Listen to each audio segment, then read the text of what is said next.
Electrochemistry. Electrochemistry is a branch of science which deals with the relationship between electrical energy, chemical energy and interconversion. There are two types of cell under electrochemistry, electrolytic cell and electrochemical cell. In electrolytic cell, electrical energy is a need for chemical changes. In electrochemical cell, chemical changes occurs results in the production of electrical energy. So, in electrolytic cell, electrical energy into chemical changes. In electrochemical cell, chemical changes into electrical energy. Next one is the phenomenon called electrolysis comes under electrolytic cell. What is electrolysis? An electrolysis process consists of metallic salt solution, electrolyte in electrolytic cell. Two metal rod act as a anode and a cathode, and it is a non-spontaneous process. It is a need of outer source battery for the process to occur. Now we are seeing the electrolysis process by using copper sulfate as a electrolyte. A copper sulfate metallic salt solution which giving ions in solution taken as a electrolyte. Impure copper rod taken as a anode and pure copper rod taken as a cathode. On passing electric current through a metallic salt solution, here ions formed in the solution. A copper 2 plus ion and H plus ion, positive ion starts moving to cathode, and SO4 2 minus ion and OH minus ion starts moving to anode. Here the copper 2 plus ion moving to cathode gains electron and get reduced, and SO4 2 minus ion moving to anode loses electron called oxidation, and here the oxygen, because of the oxidation, oxygen evolves, gives out bubbles around the anode.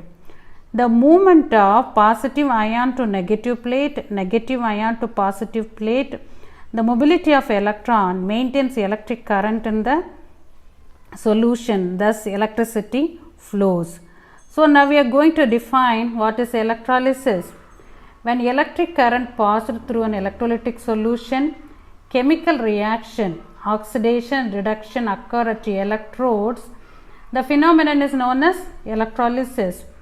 Due to the redox reactions, different ions are produced, and due to the movement of this ion, electricity flows. So, that is all about electrolysis. Next one is conductors, insulators and semiconductors. All substances are classified into three types of substance known as conductors, insulators, semiconductor based on their ability to allow electric current to pass through them.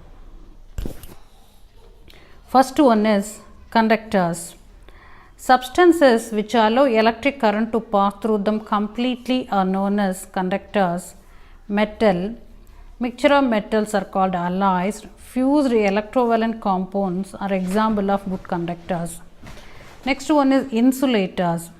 Substances which do not allow electric current to pass through them are known as insulators. Rubber, glass, wood, organic compounds like benzene, carbon tetrachloride are example of insulators. Next one is semiconductors. Substances which allow electric current to pass through them partially or possess very low electrical conductivity are known as semiconductors. Silicon, germanium, oxides of manganese, cobalt oxides, titanium oxides are example of semiconductors. And next classification of conductors are electronic conductors and electrolytic conductors. Electronic conductors are otherwise called as metallic conductors. Electrolytic conductors are otherwise called as ionic conductors. Next one is metallic conductors. In metallic conductor, the charge carriers are electron. Here electric current is due to the movement of outer shell electron, delocalized outer shell electron. It do not bring any chemical transformation. Next one is electrolytic conductor. Here the charge carriers are ions. Incoming electric field brings out dissociation of ions. Movement of ions to oppositely charged electrode brings and maintains electric current in the electrolytic cell. So, these are the difference between metallic conductors and electrolytic conductors. Differences between metallic conductance and electrolytic conductance. Metallic conductions or electronic conduction, electrolytic conduction or ionic conduction. Here in metallic conductance, the mixture of metals called alloys act as a conductor, and here a ionic or electrovalent compound in fused state or act as a conductor in electrolytic conduction. Here the charge carriers are free electrons, free and mobile electrons in metallic conductance. Here the charge carriers are ions, positive and negative ions. And here when electrons moves from the outer shell electron, the positive holes of the respective electrons moving to the oppositely charged move in opposite direction maintains electric current. And here the movement of ion to oppositely charged rods maintains electric current in the solution. Here there is no chemical change occur, only the mobility of electron in the case of metallic conductance, and here the chemical change occurs called electrolytic dissociation.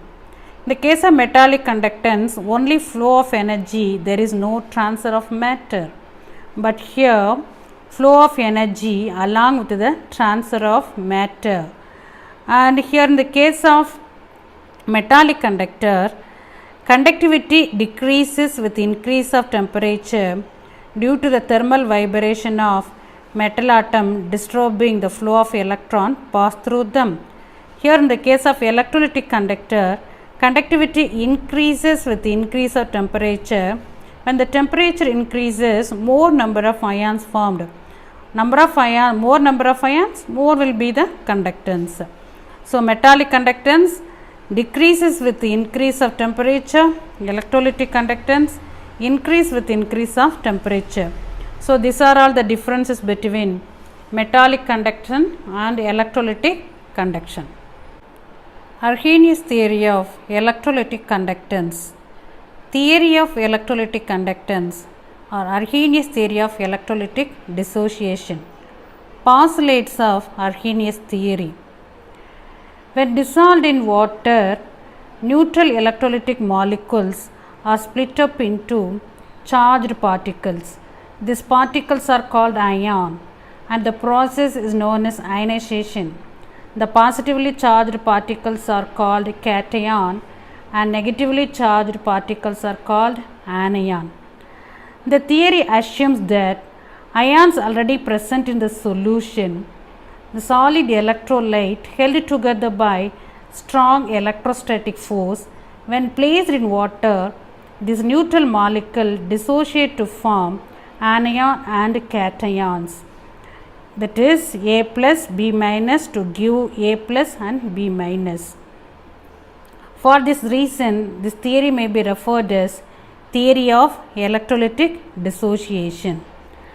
The ion present in the solution constantly reunite to form neutral molecules. Thus, there is an equilibrium between undissociated molecule and the dissociated ion. So, since it is a dissociation process, the equilibrium constant can be written as dissociation constant K is equal to A plus and B minus. The next one is the phenomenon of electrolysis. I already explained what is electrolysis. At anode, oxidation takes place, SO4 2 minus ion minus 2 electron oxygen bubbles out in anode. At cathode, copper gets reduced, so that maintains the redox reaction takes place, movement of ions maintains electric current in the electrolytic solution. Next one is the concept called strong electrolyte and weak electrolyte. So, electrolyte is a neutral molecule dissociated into ions in solution. The electrolyte which completely dissociate in solution called strong electrolyte. Example, sodium chloride, potassium chloride, silver nitrate. The electrolyte which partially dissociate into ions in equilibrium called weak electrolyte. Example, acetic acid. Strong electrolyte, weak electrolyte. Completely dissociates in solution called strong electrolyte. Partially dissociate is called one weak electrolyte. Electrical conductivity of the electrolytic solution depends upon number of ions. There is a more number of ions, more will be the conductance, strong will be the conductance. The properties of the solution of electrolyte are the presence of ion. If there is more number of H plus ion, this electrolyte is said to be acidic. There is a more number of ions of the OH minus ion, it is said to be basic. So called Arrhenius theory of electrolytic dissociation. Electrolyte, dissociation of electrolyte into ions, and here there is an equilibrium between dissociated ions and the undissociated molecule. The next point is the phenomenon of electrolysis. Next point is strong electrolyte and weak electrolyte. Conductivity of the solution depends upon electrolyte depends upon the number of ions. Then the nature of electrolyte, acidic and basic.